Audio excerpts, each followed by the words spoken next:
Hey, today I want to get our guest speaker up here. She was here last Tuesday with us, did a phenomenal job on Run Your Race. And she talked about running a 26.2-mile race and the things she had to go through and the battles she had to go through in her mind, the battles she had to go through in her body to get to where she had to go. She's also does sign language. She speaks Spanish very fluently. She's a lot of fun. And do not, I repeat, do not put her and Heather Perry in the same room. You'll have so much fun, you'll die laughing. Trust me. Without further ado, let's get Jen Olson. Good morning, dear.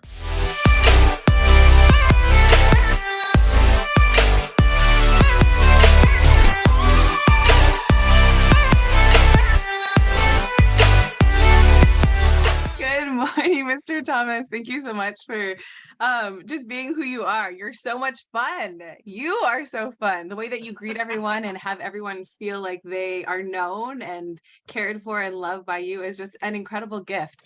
You make us feel like we belong with just who you are. So thank you for who you are. Thank you for this space. Thank you for how you pour into people. And it's so good to see so many faces on the screen. Oh my goodness. Oh, it always feels like I'm jumping off of a cliff when he's like, and Jennels, and I'm like, no, can I just hi, please, please, please. Oh, it's good to see your face, Mr. Thomas. Front and center, I'm going to see you the whole time. Well, my name is Jen Olson. I've met a lot of you via Zoom or in person, and it's been a pleasure. Maybe I didn't recognize you in person. I'm like, people look different in 3D, but it's good to be with all of you today. JC or Juan Carlos Abrica, congratulations on your success and for just all that you're doing and the people that you're around. What an incredible journey to be on at 22, I think it was. So awesome. All right, well, I guess I should get started and stop stalling.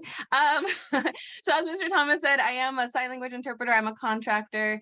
And so, when I saw this, it made sense. Like when I don't work as a contractor, I don't get paid. And I just saw the value of being able to bring, value to other people and make money residually, which is really, really cool. And I didn't realize what a gift this would be other than financial. All I saw really initially was financial. Yeah, the people were cool and I love people and I love having fun, but I'm like, ooh, the money looks great. But oh my gosh, over the past almost 5 years, I have been able to build incredible friendships. And I see some of those people on the screen and have become family to me. And I've just grown so much. So never would have been able to foresee that at all. So last week, it was Run Your Race. And I'm going to recap if you're like me and you don't remember what I talked about. Maybe you remembered one thing or you picture a 70-year-old passing me. I'm not sure what you remember, but I'm just going to recap really briefly on what I talked about last week. And I need my notes to remember too. So the first thing was choose the impossible, cut through the crap and make a choice, make a declaration as to what you're standing inside of and who you're saying you're being and what is yours in terms of this future fulfilled, this goal, right, that we have. The second one, out of that declaration, take action consistent with that. Get a group of people around you to run this race with you. And mine was a little race, but I, applied it to ACN and what we're doing here. And whether they come or they go, you're going to have what you need. You're going to be sustained and fulfilling on what you said. But I just think it's great to be able to do it with people. So have people be around you. And then number 3 was be with the what is so. And that was the one where it was like this woman, I was jogging and she was walking and she passed me and she was about 70 years old. And so I'm like, all right, I have my race to run. She has her race to run. And I'm not going to make it mean anything about me. And I'm just going to keep going with that goal in mind. And the fourth thing that I had shared was just being present to your why. Like, why are you doing this? When I'm present to my why, it fuels me to continue to take actions consistent with what I declared, right? So I declared I was finishing 26.2 miles on my feet, one step at a time. And so being present to, I will know myself as unstoppable. I will know myself as, doing the impossible. Like that's how I will know myself to be. So to continue doing that. So the second part of Run Your Race, which just finalized this morning, as I was talking with Miss Heather Pierre, I was like, girl, I need to verbally process. She's like, I got you. I knew you were going to call me. So we had a little powwow this morning, which was great. We get a race to run, right? Like we each have our path. We each have who we're being, like things that have been put inside of us, desires that we have. We each have our own race, our own path that we're running. But sometimes I find myself running my race and thinking there's another race that I should be running. So instead of focusing on my race and where the finish line is, I look to the right and I think, I wish I was running that race. Gosh, I bet you it would be better if that was my race. It would be easier. It would be more fun. I would have more success, more happiness. I would be content. Man, only if that was my race. And so I don't get to be in my race. I miss opportunity. If I'm looking to the right the entire time and wondering what it's like on that path or what it's like doing that type of a race, I totally miss out on being present. I actually miss running my race. I miss opportunities. So I'm just going to warn you, I might cry multiple times in this presentation, and I just request that you be with it, just like the noise that you might be hearing, just be with it. So I will be 40 years old on November 1st in like a handful of days.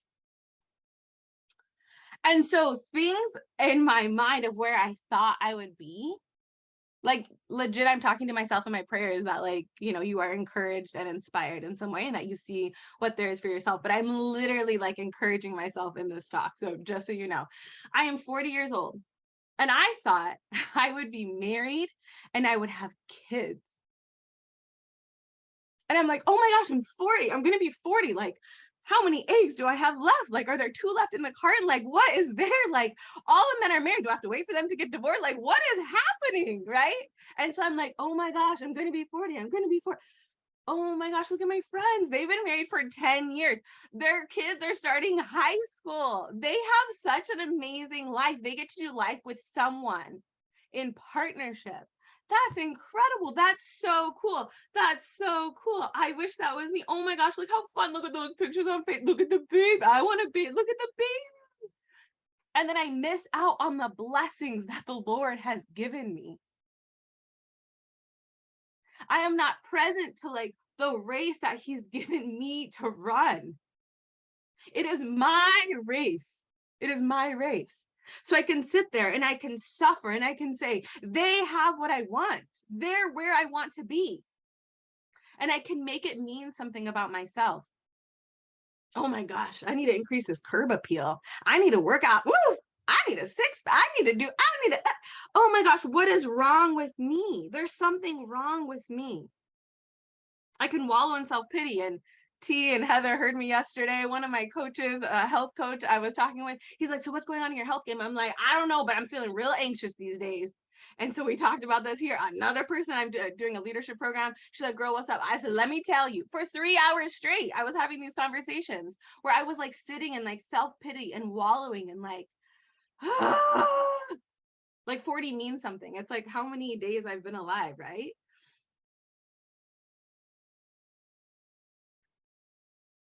So I can choose to suffer. I can choose to say, that was supposed to be my race. That's the way it was supposed to be. And I can continue missing the opportunity, missing what's in front of me, missing what was meant and created for me, missing the gifts that are right in front of me. So my first point that I wrote down is suffering is a choice. And you're like, no, you don't know my life. I just lost, this is not true for me, but I just lost, a whole bunch of people. They just passed away. And like, I went bankrupt and I was living on the streets and I was addicted to drugs. And like, I've always been alone. No one has known me. I don't experience being loved. I don't have the job that I want. I don't have the family that I want. Okay. Like, those are real things. Like, I know some people are taking care of like people who are ill and not doing well. And they have it that they've like given up their life to take care of them. Like, I didn't choose this. I was forced to do this. Suffering is a choice. There's what happens in life, and then there's what we make it mean. So I could sit here and I can say, oh, I'm going to be 40 on Tuesday, and I'm single and I don't have kids, and that's a desire of my heart. Like, that is a desire of my heart. And this isn't an advertisement for me, but if it works that way, that's great. But it is a desire of my heart.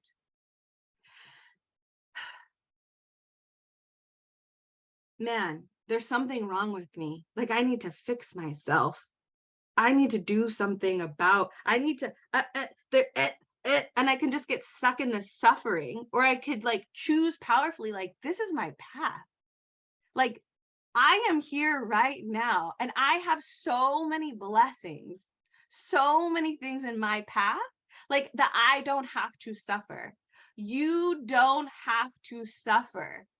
If you are suffering, it is because of you. And maybe we won't be friends after I said that, but I have it that it's because of you, of what you're making it mean. It doesn't mean things don't hurt, or they're not difficult, or they don't occur as challenging. Like, I'm not saying that. Like, we have feelings, we have experiences, we have thoughts, we have desires that go unfulfilled. We have all of these things. But if we suffer, it's because we're choosing to suffer. So I'm choosing in this moment not to suffer. And if you hear me suffering, I give you permission to say, girl, you said it was a choice. And then I get to choose. I'm going to choose to continue suffering, or I'm going to choose to stand in freedom and see what path is there for me. Point numero dos. So Mrs. Jocelyn Driscoll says this, and yesterday we're doing Insane Productivity, a group of us, and Darren Hardy said this, and I was like, how Driscoll? We're just going to say she's the first one that ever said this. So number 2, where your focus goes, there your energy flows. Where your focus goes, there your energy flows. So we get to choose where we want to focus, which is similar to the first point that I made. And I love that Heather Peary is running, as we're talking about running your race. Go girl, get it. Yes, yes. So we can focus on what we don't have versus what we have. We can sit and think about all the things that we don't have.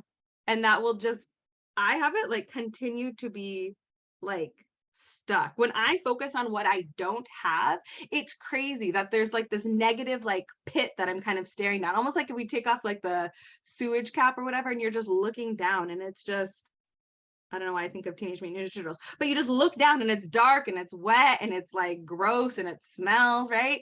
And like, that's all you're focused on. You're like, that's what's there. That's what's there. That's what's there. I've been in the business for 5 years. I don't know what it is for you. I don't know what it is for you. Maybe it's business, maybe it's personal. I don't know what like that thing that comes up that you're like, I don't have this and I don't have that and I don't have that. So we're focusing on this. And it's just narrow. It's like myopic, right? Like the vision just is like shrinks and shrinks and shrinks. And that's all you think is there because your head is down and you don't even look up. And you think this is all that can be there. 5 years in the business. I said I'd be a regional vice president in record-breaking time. I said I would have X amount of money coming in residually. I said I would not be interpreting when I'm 40. Ooh, okay. Okay. Okay. So you could focus on what you don't have, or you could put your head up and you could see abundance. You could see opportunity. You could see possibility. Instead of making yourself wrong and like there being no opportunity, no possibility to rise up, you can look up and you could see like past, over, across the horizon. You could see new things you've never seen before. You can expand. You could look for solutions. Instead of making yourself wrong and thinking that's all there is, you can like say, okay, this is where I am in my journey. What's the gap? It's a completely different perspective than like, what's wrong with me? I got to fix it and just analyze, and not do anything.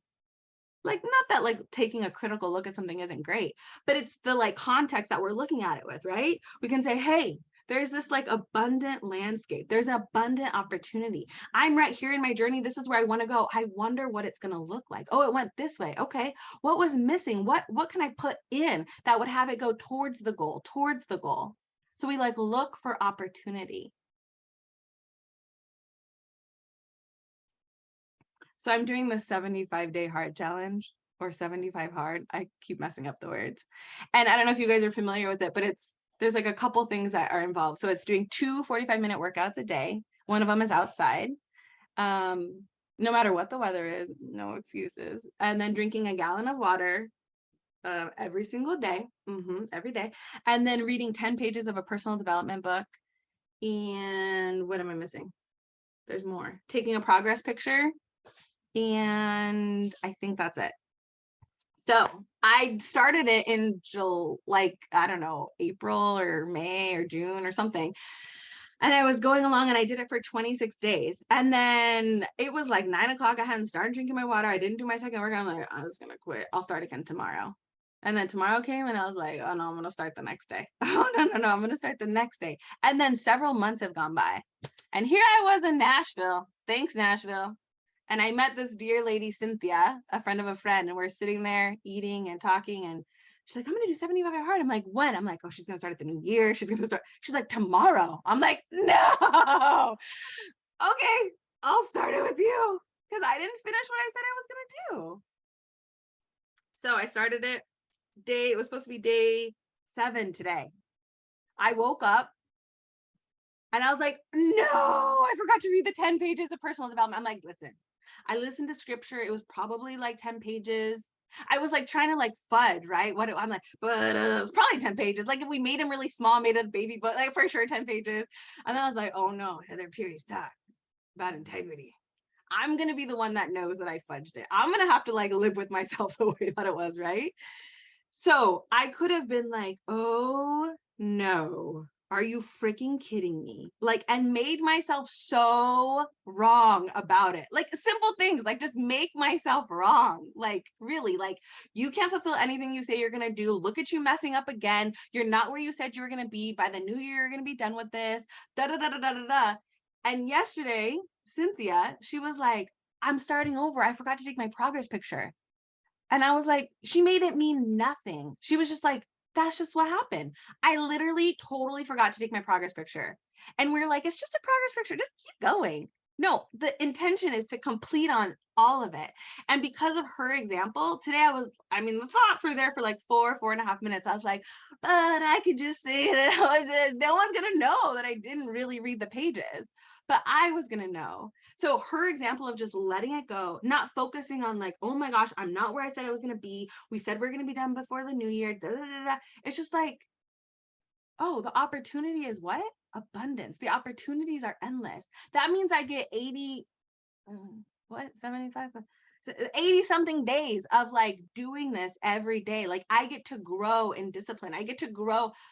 Those 2 workouts a day are still going to benefit me. The gallon of water is still benefiting me. Even the next day is still benefiting me. Like it is still benefiting me. That's not for naught. Like our character gets developed. Like there's something, right? Like, so the quicker that like I get to focus on the opportunity and the blessing and like the progress over perfection is like the sooner I get to take action. Because I could have just stopped for, I'm just going to do it January 1st. What do they say? The first quarter starts this last quarter. So it's time. So where your focus goes, there your energy flows. And I have that, like, it could stop. The energy just could get sucked out looking in that pit. Okay. Number 3, which is kind of like point 2 and point 1. And this is like for encouraging my soul. So we can stand in abundance or we can stand in scarcity. Abundance over scarcity. Gratitude over ungratefulness. I said ungratitudeness. I'm like, that sounds fun, but I have it that it's probably not a word. So we could stand in like thankfulness, gratitude, abundance, opportunity, creativity, character buildingness, or we could stand in scarcity and ungratefulness and bitterness. And I just feel it, like my head just goes down, like there's no opportunity. Have you ever like been around like a table at Thanksgiving or just with family or friends? Like, let's go around and say what we're grateful for. And man, things open up. Like, there is so much. It puts us in a different context, a different state. Like, we get to see things. It literally like expands our minds. Like, we get to get present to what it is that we have in our life and the many, many, many, many, many blessings. So I can stand in and focus on the like two desires of my heart that I don't have fulfilled on. Or I can stand in, man, I have amazing friends. I have a family who supports me. I am known and loved fully. I am accepted. I have been given the blessing of this business and the people that I have met. I have traveled the world. I have friends all over the world. I can literally pick up and leave anytime that I want to and go to where I want to go to. I mean, I can't buy a $5,000 plane ticket every day, so I'm not quite there. But I can I have freedom to choose to do different things. Like I have been so blessed in my life. I am like the auntie to so many. I have so many godchildren. I don't even know how many I have. I'm like, oh, you're my godchild again. That's right. That's right. That's right. That's right. I have been so blessed to be in the delivery room of like 4 or 5 of my friends. Not my friends, but my friends' kids. Well, they become my friends too. But like, I have been blessed to be able to do so many things at this point in my life with like where I'm at. I have been given so many blessings. And I could choose to stand in scarcity, like, but I don't have those things, but I really want those things. I do. And I can hold them both at the same time, but not like I am lacking, like there's something wrong here. It is where I am. And I can stand in that abundance of like, wow, along my path, I would have missed out on so much had I only been looking at like, but this, but this, but this, but this, but this. And I see this in my ACN journey too. 5 years, people, almost 5 years. The freaking mental, personal development that's happened. I was talking with Luz Maria and Roque. They what's it called? They promoted to RVP over this past why are words in Florida, this past convention. I don't know if you guys saw them. They're from Mexico. He spoke in English. She spoke, I think, in Spanish. And I got the privilege of talking with them for like an hour or maybe a little bit more the next day in Espanol. And man, my brain was hurting after that. But they were just a delight because thank you, Mr. Thomas, for saying I'm fluent. I'm working on the Spanish. But they were just such a delight. And we were talking and I was like, girl, muchacha. I'm like, I am like, this is where I'm at. She's like, listen, the things that you have learned, the people that you've connected with, the growth that you've had, the character that has been developed, no one can take that away. I was like, ooh, girl, you're right. It's like building like a strong foundation, a strong foundation. So whatever comes will the foundation will be able to withstand what comes next. Like I hear people say I don't remember how they say it, but I'm gonna try to remember. Like something like people who maybe have the wrong motives or motives that are just purely selfish, like this business will like bring that out, right? Like it will bring out like the character that's there. And we get to choose like, ooh, expose you or promote you. There you go. Like we get to choose whether we like stay where we're at or like see what's there and like choose to grow.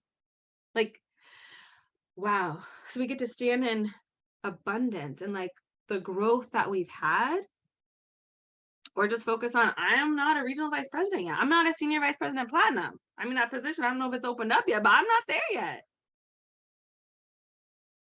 Mr. Al Thomas, you're going to be the first one that promotes to that. I see it. So it's hot. I put the heater on last night. I think I should have turned it off before I started talking. Suffering is a choice. Where your focus goes, there your energy flows. Abundance versus scarcity. God doesn't waste time. Like everything can be used for our good, according to his purposes. Like truly, truly, truly, truly, it's not for naught. So yesterday was my uncle's 57th birthday. And I was kind of resisting the call to tell him happy birthday. He's on his deathbed. He's 57. He's literally on the bed that he may be dying on. Like, they just brought him to the hospital bed. He has cancer. It's everywhere. He's so young. He's so young. So I called him. The last time we talked for like maybe like an hour, a good hour on FaceTime, he was able to communicate and talk. And yesterday he could keep his eyes open for like a minute at a time. He's like, I'm sorry. I'm like, it's okay. Like, you can rest. I get my stories are not entertaining. We probably did that for like 15, 20 minutes. And I just like kind of sat there and looked at him in silence. It's like, we don't know when the end of our life is. Are we going to sit there with regret and wish we would have swung full out? Are we going to sit there wishing we didn't take the risk? Or are we going to be so grateful that we like took the risk? Have you ever had that experience? Maybe the first time you peak somebody, or the first time you give a presentation, or the first time you gave a training, or the first time Mr. L. Thomas calls you and he's like, come and talk on this call. And you're like, you feel more alive. Like you get to take that risk. Like, you know, you're alive. Oh, homegirl sweating. Why'd I shower? You know, those experiences, like we get to experience being alive when we know our heart is racing, like, oh, I'm present to being alive. My invitation to you is to step in and lean into those opportunities that will stretch you, that you will grow. So at the end of your life, you're like, I took those opportunities. I didn't just sit back and like think about building a legacy for my family or showing them that, like, I don't care how long it takes you, it could happen. It reminded me of this verse, which I'm probably taking totally out of context. So like, don't come in like, I'm just telling you the verse that came to mind. So, but this is out of context, forgive me. But the verse that came to mind was, it is better to go to the house of mourning than to go to the house of feasting. For that is the end of all men, and the living should take this to heart. It's in Ecclesiastes. Just looking at like the reality, we are here for a finite time. We don't know when our race is going to end, but we get to keep running our race. We get to keep stepping forward. We get to be like used up at the end. Like, I don't have anything left. Like, I played that game full out. Now, like, I sat on the sidelines, or the out in the dugout, or whatever it's called. Like, I sat out of the game for like, I can't even do sport references. Okay, the race, I can do that. So I just sat there for, 20 miles. I didn't do anything. Like, I mean, I don't know, like the inning went better. Okay, we'll just get over that. So like, you could have not played for a really, really, really, really, really long time, and like, oh, the game's over. Whoa, wait, I wanted to do all of these things. Or as things come up, we get to choose powerfully, like everything that comes up. Like, feeling alive isn't so bad. Like, it isn't so bad to feel alive. Like, what if you risk yourself a little bit? Like, put yourself out there and like risk it. That's kind of fun. We get to grow. We get to make a difference. As we run our race, we get to like encourage other people that we're running. Do you see people who are like standing in like what they're created to like be, who they're created to be, how attractive that is? Not because I want to be like them, but because it's possible for me to be who I was created to be. Like, you get to be that for other people, Mrs. Pat Robinson. Like, you get to be that for other people, Adrienne O'Neill. Mr. Danny Payne. That's who you get to be, Mrs. Catherine Williams. Like, you get to be that for others, to inspire them to be who they were created to be, to run their race and not give up. And we get tired and we are fatigued, and we get to keep going. So your race is beautiful because it is your race. You are the only one who could run your race?